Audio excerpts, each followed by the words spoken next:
নমস্কার, কেমন আছেন সবাই? আশা করি সকলেই ভালো আছেন। বেলা এখন 2টো বাজে। এই পদ্মগুলোকে নিয়ে এসেছি। অসম্ভব সুন্দর লাগে জানেন।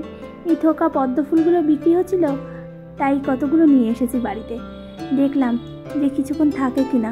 তবে জানেন, ভেবেছিলাম কিছুক্ষণ থাকবে ঠিকই, কিন্তু ওই যে পদ্মগুলোর ওপরের পাপড়িগুলো দেখছি হালকা হালকা কালচেটে হয়ে যাচ্ছে। জলের যে জিনিস, সে তা হয়তো জলেই ভালো থাকে। সোহাগের দিকে একটা করে পদ্ম ফুল ফোটানোর চেষ্টা করছে। কিছুক্ষণ পরে যাব একটু ঠাকুর দেখতে। পাশের যেসব ঠাকুরগুলো দেখা হয়নি, ভাবছি আজকে সেগুলোকে একটু কমপ্লিট করব দেখে। এই যে এদিকে সোহাগ বলছে, মা দেখো কি সুন্দর পদ্ম ফুলগুলো, কিন্তু জানেন ভেতরেও একটু কালচেটে হয়ে গেছে। তাই ভাবছি যেগুলো খারাপ হয়ে গেছে সেগুলোকে ফেলে দেব, আর বাদবাকি যেগুলো ভালো আছে সেগুলোকে জলের মধ্যে রাখবো। তবে পুজোর এই দিনগুলোতে পদ্ম ফুলগুলোর দাম হয় মারাত্মক। তবে এক জায়গা থেকে নিয়ে এসেছি জানেন। তো যাই হোক, এই পদ্ম ফুলগুলোকে একটু ভালো করে সুন্দর করে গুছিয়ে রাখার চেষ্টা। বেশ লাগছে।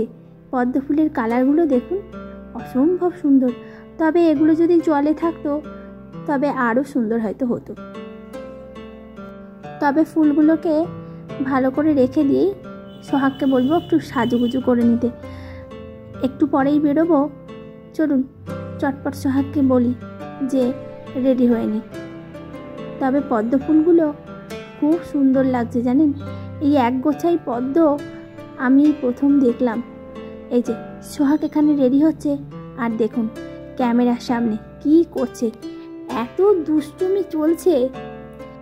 এদিকে একটু তাড়াতাড়ি যেই করতে বলছি, অমনি দেখুন তার 10 মিনিট আরও লেট করতে যায়।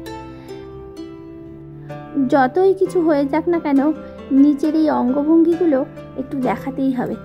আর দেখছে ভাবুন কি করে, আমার বাড়ির একটা হিটলার জানেন। এর আগের দিন তো তাহিরপুর এসেছিলাম ঠিকই, তবে পুরো ঘোরাটা বলছি কমপ্লিট হয়নি। সেই কারণে আবার এখানে আসা। এই যে এদিক দিয়ে যাবো, এরপরেই নাকি একটা দারুণ সুন্দর প্যান্ডেল আছে। পাশটি দিয়ে যাচ্ছি, এই যে টোটোর আজ প্রচণ্ড ভিড়। এসেছে এই বেনারসের কাশী মন্দির দেখতে।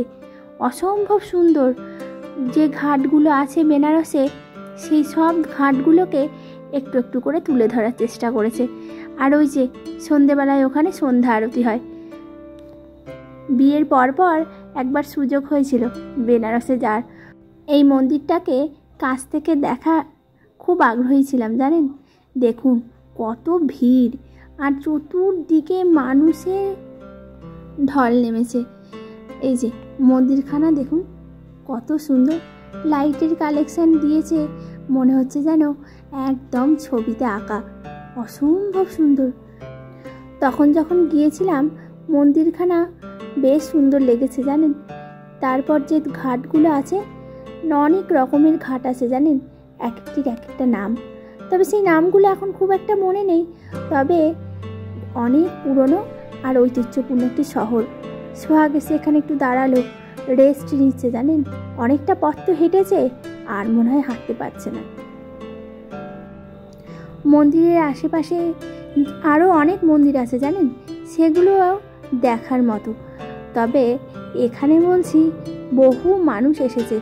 তবে ওই যে একে অপরকে সুযোগ করে দিতে হবে, তাই প্রতিটি সময়ই এই সিটিগুলোকে বাজিয়ে চলছে, একটু নির্দেশ জারি করছে যে আপনার পরে আরেকজন কেউ আছে, তাকেও একটু সুযোগ করে দিতে হবে দেখার। তবে যতই পেছন থেকে ঠেলে দিক না কেন, কিছুতেই যেন মানুষজন সামনে এগোতে চাই না আমরা। কেন জানেন, এত সুন্দর দেখতে হয়েছে যে ভাবছি আরও কিছুক্ষণ থেকে যাই। এখানে আবার জানেন, এই যে সামনে একটু জায়গা রেখেছে, সেখানে আবার গঙ্গা আরতি হবে। তবে এখন তো সন্ধ্যা হয়নি, তাই আরতিটা আর দেখতে পারলাম না। এই ভিড় ঠেলে ঠাকুর দেখার মজাটাই আলাদা। তবে জানেন, ওই যে দল ছুটের ভয়, কিছুক্ষণ পরপর দেখছি কে কোথায় যেন হারিয়ে যাচ্ছি। আর হারিয়ে গেলে তাকে আবার ফোন করে খুঁজে পাচ্ছি না। ফোনটারই বা কী দোষ বলুন, সে তো তার শব্দ শুনিয়েই যাচ্ছে, কিন্তু ওই যে এত আনন্দ উচ্ছ্বাসের মধ্যে জরুরি শব্দটাই আমরা শুনতে পাচ্ছি না। এই প্যান্ডেলটির পেছনের একটি রাস্তা আছে জানেন, তো সেখান দিয়ে যখন আসছিলাম কিছু মানুষজন বলল এদিক দিয়ে যাওয়া যাবে না। তো বেশ ভালো, আমরা তো অনেকটা পথ অতিক্রম করে তারপরে এই মণ্ডপটিতে ঢুকছি, কিন্তু ওই যে ধৈর্য যেন কিছুতেই বাদ মানতে চাইছে না। কতক্ষণে এখানে এসে পৌঁছবো আর এই মণ্ডপটিকে একটু কাছ থেকে দেখব সেটাই। চলুন, ভেতরটিতে এসেছি, অসম্ভব সুন্দর ভেতরটিতে। যিনি এই মণ্ডপটি তৈরি করেছে বলতে হবে তার হাতে জাদু আছে। আর মাকেও লাগছে অসম্ভব সুন্দর, এত সুন্দর রঙে সজ্জিত হয়েছে মা। চলুন মাকে একটিবার প্রণাম করে নিই। সোহাগের যে মা এদিকে বারবার আমাদেরকে খুঁজে বের করছে ঠিকই, কিন্তু ওই যে কিছুক্ষণ পরে আবার দলছুট হয়ে পড়ছি। ব্যাস চলুন, মাকে প্রণাম করে নিয়েছি, তবে কিছুক্ষণ ভাবছি এখানে দাঁড়াবো। এত সুন্দর এই দৃশ্য দেখতে মন কার না চায় বলুন। তবে দাঁড়ান, পেছনের লোকগুলোকে একটিবার দেখাই। হাঁটতে হাঁটতে আসছি আর এই দেখুন ঘেমে নিয়ে আমরা সকলেই প্রায় স্নান। চলুন, বেশিক্ষণ আর এখানে দাঁড়াতে দিচ্ছে না, বাইরেটিতে যাব। বাইরেটিতে যাচ্ছি, এখানটা একটু দাঁড়িয়ে গেলাম। দাঁড়ান, এই যে কিছুক্ষণ আগে বলছিলাম এখানে আরতি করার একটি জায়গা করেছে, এই যে এই সামনেটিতে দেখছেন না ছোট ছোট একটু লাইটের কাজ করা দরজার মতো, এই যে এই বক্সগুলোর ওপরে দাঁড়িয়েই নাকি কি সুন্দর আরতি করে। তবে আরতি দেখার সৌভাগ্য বলছি আর হলো না, সেটা বেনারসেই দেখেছিলাম, তবে তার মহিমা অসম্ভব সুন্দর। তবে আজ ভীষণ খুশি ঠাকুর দেখতে পেরে। সামনের এই যে লাইটের কাজগুলো দেখছেন পুরোটা একটা পাড়া জুড়ে। তখন আসছিলাম এই লাইটগুলো জ্বালায়নি, এখন সন্ধ্যা হয়েছে তো তাই এই লাইটগুলো জ্বালিয়েছে আর বেশ ভালোও লাগছে। অনেকক্ষণ সময় ধরে দেখতে দেখতে আসছিলাম, ঠিক যেন চন্দননগরের লাইটের মতো।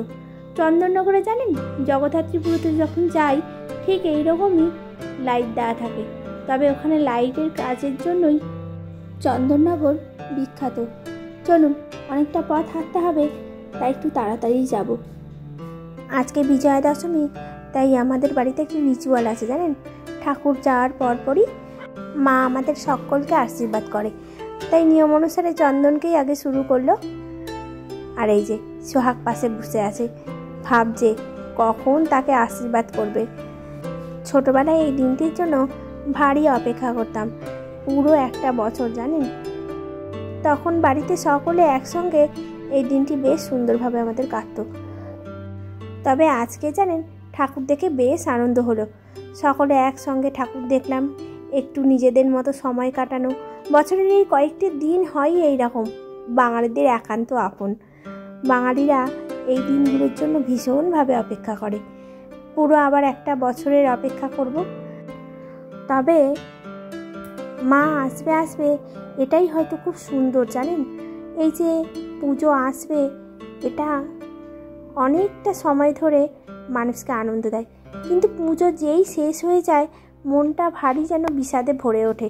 চতুর্দিকে যেন সব আলোর রোশনাইগুলো এক নিমেষে বন্ধ হয়ে যায়।